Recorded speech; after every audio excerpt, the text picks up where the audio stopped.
در اون زمان ایشان افسر شهربانی بود، فکر میکنم درجه ستواندومی داشت و بعد از پایان دوره لیسانس و دریافت درجه لیسانس ایشون به دانشکده یا دانشگاه پلیس و بنده به وزارت خارجه رفتم و در این حال دوره دکترای حقوق رو هم من شروع کردم به گذراندن.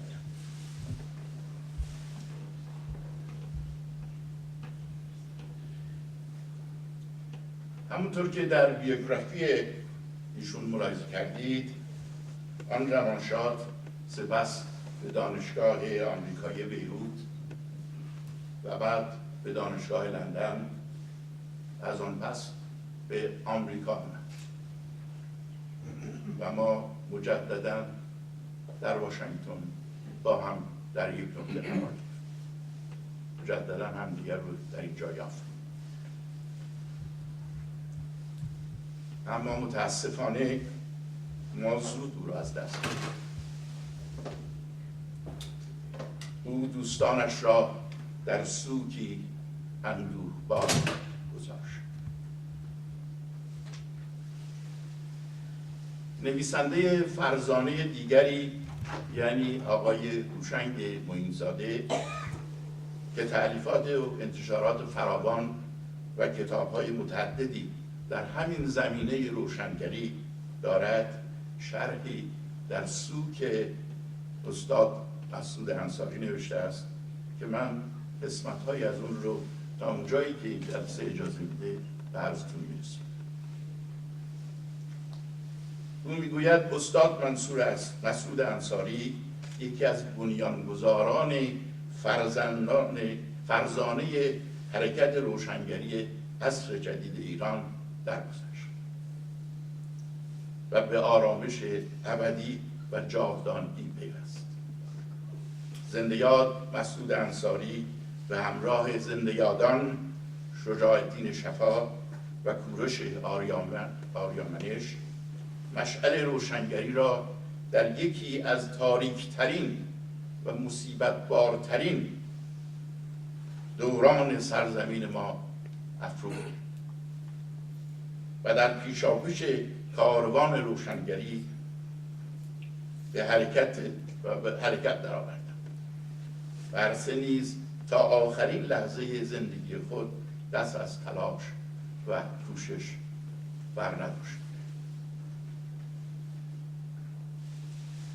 پیوستن انبوه کثیری از ایرانیان به حرکت روشنگری و تداوم 35 ساله آن در میان قشرهای مختلف جامعه ایرانی به روشنی نشان می‌دهد که ملت ایران چقدر نیازمند چنین حرکتی است.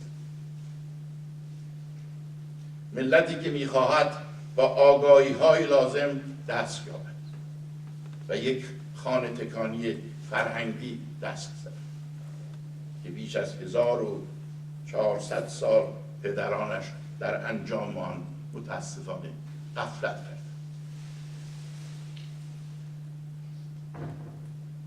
اینکه امروز ما شاهد هستیم که بسیاری از هموطنانمان در سراسر جهان در عرصه‌های مختلف روشنگری شرکت و هر یک مشعل روشنی به اهتزاز درآورده‌اند، در حقیقت ثمرات تلاش این سه فرزانه است که 35 سال پیش در اوج هیجانات کور مردم ایران این حرکت را بنیان گذاشت. حرکتی که در طی 1400 سال گذشته همیشه آرزوی بسیاری از ایرانیان دلسوز و نگران سرنوشت سرزمینشان، فرهنگشان و هم میهنانشان بوده است.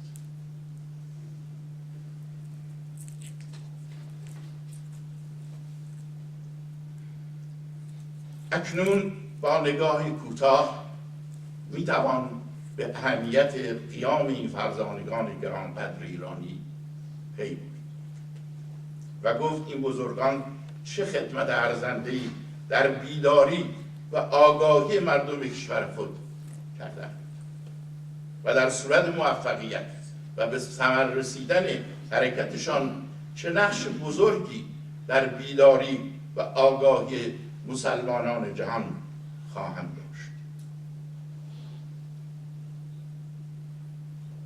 استاد مسعود انصاری 35 سال تمام بدون کوچکترین وقفه‌ای چه با نوشته‌های خود، با برنامه‌های تلویزیونی و رادیویی خود و چه با سخنرانی‌هایش در مجالس و محافل مختلف در سرتاسر جهان در بیداری و آگاهی هموطنانش به جان کوشید.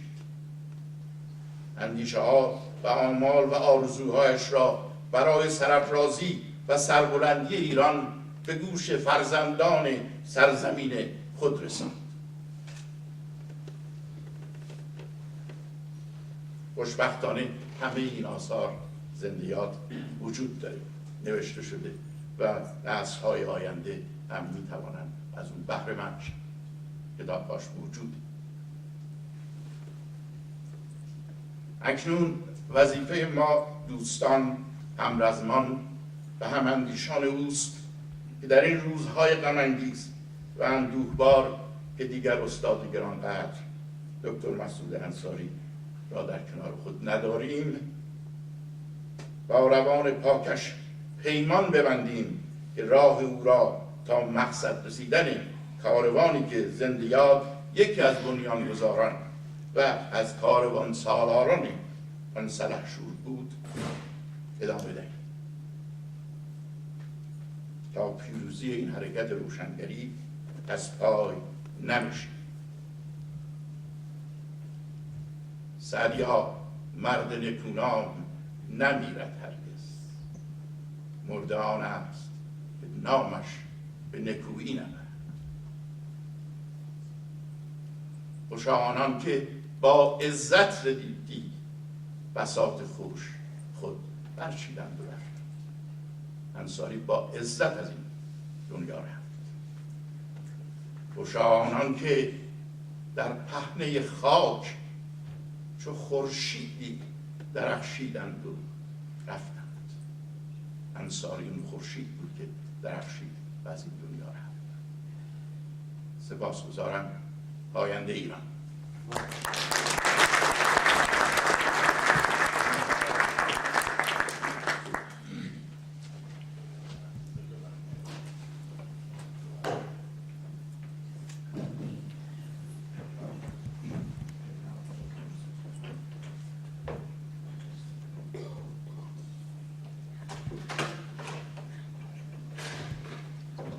ضمن سپاس از جناب آقای دکتر اکمل استدام کنم جناب ناخدا آریابان از همرزمان عزیز لطف کنم تشریف بیارم پشت تریبون.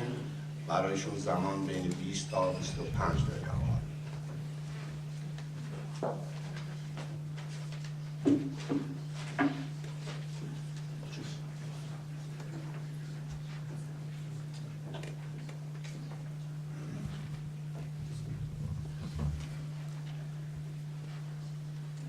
روانش شاد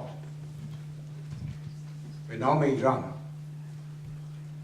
و به نام یکی از بهترین فرزندان نژاده پرگوهر پاک آریای امام میهن، فرزند فرنژاد خداوندگار زبان پارسی فردوسی طوسی و ریگبر بهزادان خراسانی یعقوب شیرزاد سیستانی، بابک خرمدین و مازیار قارن، بهشتی روان ایران پرست پروفسور مسعود انصاری، روانش شاد و جایگاه فروهر برترش در گلوسمان پر از روشنایی همنشین ایزدان و امشاسپندان باد. کنون او سوی روشنایی رسید، به نزدیک مزدا و یزدان و شید. امروز در اینجا گرد هم آمده ایم تا در گذشت زنده جاوید دانشمند بزرگ ایران پرست پروفسور مسعود انصاری را بزرگ داریم و در برابر فروهر برترش سر فرود آورده و به پاس جانفشانی ها، رهنمودها، پاکاری ها، منش و کنش های ایران پرستانش و همت و هوخت و هورشت، اندیشه، گفتار و کردار نیکش به روان پاکش درود بگوییم. ای اهورامزدا، ای دانای بزرگ هستی بخش، امید است فرسا رعشا در اندیشه همگان جهانگیر شده و مهرت در دلها جای گرفته و خرد جایگزین سنگاش در اندیشه های تاریک و گمراه بشود. در سال 2543 برابر با 1984 ترسایی برای نخستین بار با فرزند شمشیر خامه ایران پرست راستین پروفسور مسعود انصاری آشنا شدم. دیری نبایید که تراوش منش و کنش های ایران پرستانش و همت و هوخت و هورشت، اندیشه، گفتار و کردار نیکش آنچنان مرا زیر حنایش یا تأثیر درخشان خود گرفت که مایه ستایش منش پسندیده و نیرومند ایشان شد. شادروان پروفسور مسعود انصاری سرداری بود که در باغ و بوستان ایران پرستی پیرامون خانوادگی بالید و با دلی سرشار از مهر ایران و ایرانی و شاهان ایرانساز و پاکار پهلوی با اندیشه‌ای به اوج و فراز بهرام و ناهید، با فر و فروغ آیین سپنتای نیاکانمان مزدگسنی، با پاکی، راستی، درستی و کار و کوشش شبانه روزی، با برف و سرما و یخبندان شمال و خورشید تابان و فروزان شاخاب همیشه پارس و دریای مکران و کارنامه میهنی در هم آمیخت و با پیوند سپنتایش با فرهنگ پربار پارسی یکی شد و به امشاسپند خرداد و رسایی رسید. او با دلیری اخگر فروزان دانش پرفروغش را بر فراز آورد و در این هنگامه های ژرفای نابودی و نیستی مام میهن با شمشیر خامه راه تاریک و پرپیچ و خم آزادی مام میهن را از دست ناپاک تازی پرستان هموار کرد. زنده یاد پروفسور مسعود انصاری ایران پرستی بود از تبار خداوندگار زبان پارسی فردوسی طوسی که به پیروی از ایرانساز ایران پرست بهشتی روان شاهنشاه آریامهر به دنبال سرافرازی و سربلندی گمشده ایران میگشت و همانند فرمانده تاجدارش از پنکار یا غرور سرکوب شده ایران رنج می برد.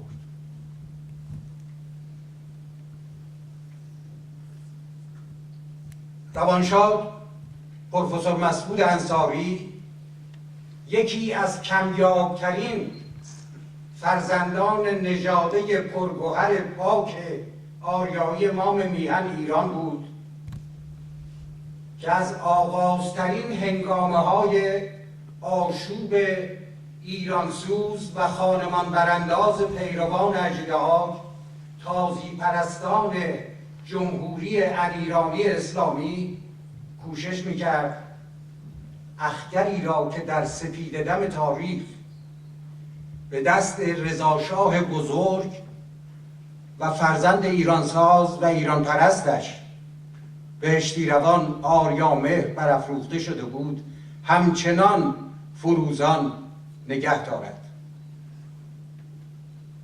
ایران پرستی بود که زندگی را بر خود ناروا کرد و برای بازگشت به چکاد سربلندی، نازش و بالش از دست رفته شب و روز کوشش می‌کرد تا از میان ویرانه‌های ایران سرکوفته و رهگم کرده جمهوری ایرانی اسلامی به ایران سرفراز و بالنده پهلوی دست یابد. در زندگی او همه چیز از بهشت گم شده‌اش ایران سرچشمه می گرفت و به آن پایان می یافت. بهشتی روان پروفسور مسعود انصاری آنچنان مرام میهنی را مرام خود کرد که به گواه همگان تا واپسین دم زندگی آرمانی بالاتر از آزادی ایران و ایرانی و فرهنگ پربار پارسی و بازگشت